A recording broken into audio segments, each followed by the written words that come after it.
कहानी के स्टार्ट में हम एक घर को देखते हैं जिसमें पार्टी चल रही होती है। इस घर में 6 लड़कियों का एक ग्रुप होता है जिसका नाम थीटा पाई होता है। शुरुआत में हम 5 लड़कियों को देखते हैं जिनके नाम होते हैं क्लैरी, एली, क्लासिडी, जैक्स और जेसिका। ये 5 लड़कियां मिलकर जैक्स के भाई गैरेट के साथ एक प्रैंक कर रही होती हैं। प्लान के मुताबिक मैगन और गैरेट एक साथ रूम में होते हैं और रोमांस कर रहे होते हैं और दूसरी तरफ बैठकर मैगन की सारी फ्रेंड्स कैमरे में ये सब कुछ होता हुआ देख रही होती हैं। अचानक रोमांस करते हुए मैगन के मुंह से झाग निकलने लगती है जिसे देखकर गैरेट काफी डर जाता है। इसी दौरान मैगन की सारी फ्रेंड्स रूम में आ जाती हैं और गैरेट को जल्दी से कार निकालने का बोलती हैं। फिर हमें पता चलता है कि ये सब कुछ उसी प्रैंक का हिस्सा था जो इन सब ने मिलकर गैरेट को सबक सिखाने के लिए किया था, क्योंकि गैरेट ने इनकी दोस्त को धोखा दिया होता है। मूवी के अगले सीन में हम देखते हैं कि ये सब लोग मिलकर मैगन को लेकर एक कार में बैठते हैं और रास्ते में जाते हुए जेसिका और इसकी सारी फ्रेंड्स मिलकर गैरेट को इसका रिस्पॉन्सिबल ठहराती हैं। वो सभी मिलकर गैरेट को कहती हैं कि तुमने मैगन को कितनी टैबलेट्स दी थी और वो इसे कहती हैं कि मैगन की डेथ हो चुकी है। ये जानकर गैरेट के पसीने छूट जाते हैं। जेसिका कहती है कि ये अब एक पुलिस केस बन चुका है, बेहतर यही होगा कि हम इसकी डेड बॉडी को कहीं ठिकाने लगा दें। इसके बाद ये लोग एक तालाब के पास रुक जाते हैं। जेसिका कहती है कि इसकी लंग्स में जो हवा है उसकी वजह से डेड बॉडी पानी के ऊपर तैरने लगेगी। हमें सबसे पहले इसकी लंग्स में से हवा बाहर निकालनी होगी।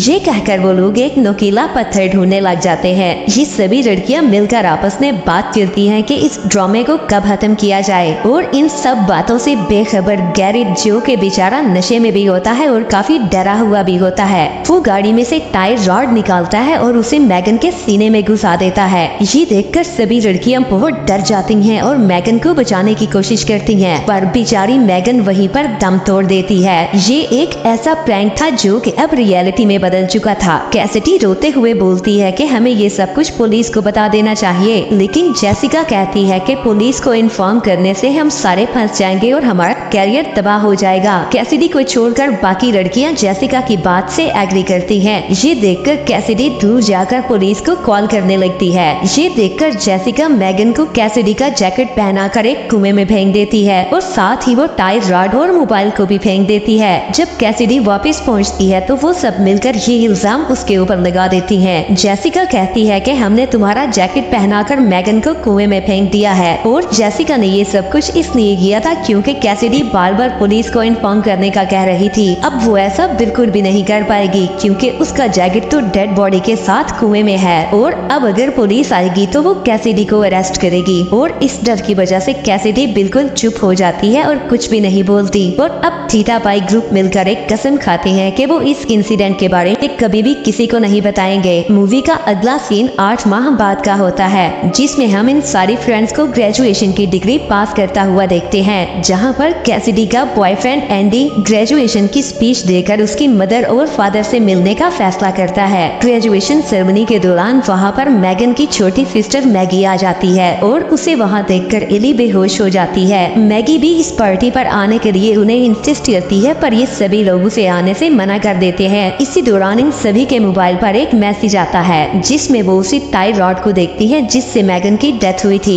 थीटा पाई का शक गैरेट के ऊपर जाता है, लेकिन आज रात पार्टी होनी थी इसीलिए ये सभी इस बात को इग्नोर कर देती हैं। कैसिडी अपने बॉयफ्रेंड एंडी को फोन करती है और उसे भी रात को पार्टी में आने का बोलती है। इसके बाद हम देखते हैं कि मिसिस क्रीनशो, जो कि एक पुलिस ऑफिसर होती है, वो रिटायरमेंट लेकर वहाँ से चली जाती है। दूसरी तरफ जैक्स का अपने थेरेपिस्ट के पास अपॉइंटमेंट होता है, इसीलिए वो क्लिनिक जाती है और थीटा पाई सिस्टर्स को बोलती है कि वो पार्टी शुरू होने के बाद आएगी। जैक्स मेडिसिन लेने के लिए अंदर जाती है, तभी वहाँ पर एक ब्लैक ड्रेस में आदमी आता है जिसका चेहरा कवर्ड होता है और थेरेपिस्ट को टायर रॉड से मार देता है। जैक्स सोफे के ऊपर लेटकर बियर की बोतल हाथ में उठाए मजे के साथ बियर पी रही होती है और वही ब्लैक ड्रेस वाला आदमी उसे ढूंढता हुआ वहीं पर आ जाता है और जैक्स के मुंह में वही बोतल घुसाकर टायर रॉड उसके अंदर डाल देता है और बहुत ही बेदर्दी के साथ उसकी जान ले लेता है। दूसरी तरफ हम देखते हैं कि जेसिका और क्लैरी मैगन के मर्डर की बात कर रही होती है और वहाँ पर एक लड़की चुप कर इनकी सारी बातें सुन रही होती है। जेसिका और क्लैरी जूं ही वहाँ से जाती हैं, तभी वो लड़की अचानक वहाँ से बाहर आ जाती है। इसी दौरान वहाँ पर ब्लैक हुडी वाला वही कातिल आ जाता है और इस लड़की को भी जान से मार देता है। इसके बाद हम देखते हैं कि एली बियर की बोतल लेने के लिए स्टोर रूम में जाती है। तभी उसे वहाँ पर मैगन का जैकेट मिलता है, जिसे देखकर वो घबरा जाती है और अपनी सभी फ्रेंड्स को इस बारे में जाकर बताती है। जेसिका उसे अपना मुंह बंद रखने का बोलती है और उसे कहती है कि वो खामोशी के साथ सिर्फ आज की पार्टी को एंजॉय करे। पार्टी स्टार्ट हो जाती है और इसी दौरान डांस करते हुए मिकी की हरकतों की वजह से क्लेरी और उसके दरमियान झगड़ा हो जाता है। मिकी पार्टी हाउस से बाहर आ जाता है और इडी से गपशप लगाने लगता है और उसके क्लोज होने की कोशिश करता है। एली को उसके ऊपर गुस्सा आ जाता है, इसीलिए वो वहाँ से चली जाती है। मिकी एली से सॉरी बोलने के लिए उसके पास चला जाता है। इसी दौरान वहाँ पर वही किलर आ जाता है और मिकी को जान से मार देता है। ये सब कुछ एली छुप कर देख रही होती है और वो डरी हुई ये सब कुछ जाकर अपनी फ्रेंड्स को बताती है। इसी दौरान इन सब के मोबाइल पर एक और मैसेज आता है। इस बार मैसेज में पिक्चर नहीं बल्कि पूरी वीडियो थी, जिसमें गैरेट मैगन को मार रहा था। वो अनजान शख्स इन लोगों को एक जगह पर आने का बोलता है और न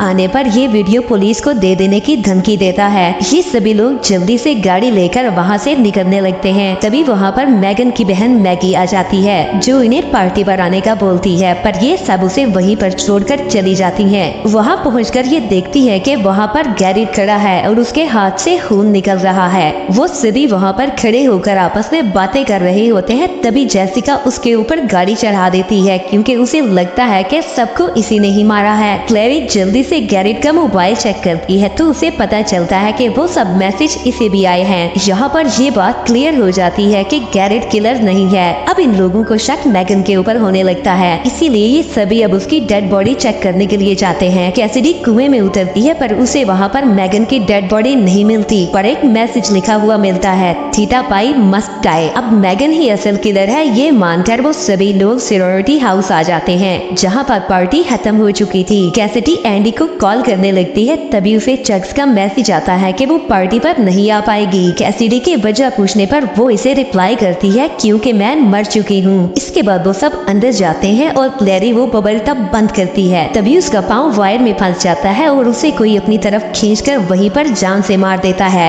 ये देखकर सभी लोग वहाँ से बाहर भाग जाते हैं। जेसिका क्लेयर को ढूंढ रही होती है और उसे ढूंढते ढूंढते वो अपने रूम में जाती है। वो देखती है कि उसके रूम में मैगी बैठी हुई है। ये दोनों वहाँ पर एक दूसरे के साथ लड़ पड़ती है। इसी दौरान इनकी वार्डन वहाँ पर आ जाती है। वो इनसे कहती है कि ये सब कुछ क्या हो रहा है। जेसिका उसे सब बता देती है। मिसेस क्रीनशो इन सबको जेसिका के रूम में बैठने का बोलती है। इसके बाद मिसेस क्रीनशो उन लड़कियों को इस किलर से बचाने के लिए अपनी गन लेकर बाहर निकलती है, लेकिन तभी वो किलर मिसेस क्रीनशो को भी मार देता है। तभी मैगी मैगन का सोचकर रूम से बाहर की तरफ भागती है। जेसिका और कैसिडी भी उसके पीछे बाहर आ जाते हैं। मैगी की नजर बाहर एक ब्लैक हुडी पहने हुए शख्स पर पड़ती है। वो उसे कहती है कि मैगन क्या ये तुम हो। इसी दौरान ब्लैक हुडी वाला शख्स जलती हुई शराब की बोतल इसके ऊपर फेंक देता है। दूसरी तरफ जेसिका और कैसिडी को काइल मिलता है। जेसिका की मैगी की वजह से काइल से फाइट हो जाती है। कैसिडी बीच में आकर काइल को रोकने की कोशिश करती है। काइल रुकने की बजाय कैसिडी को ही मारने लगता है। इसी दौरान कोई पीछे से काइल के सर के ऊपर मारता है, जिससे काइल की वहीं पर डेथ हो जाती है। काइल को मारने वाला शख्स कोई और नहीं बल्कि कैसिडी का बॉयफ्रेंड एंडी था। इसके बाद कैसिडी और एंडी एक दूसरे के गले लगते हैं और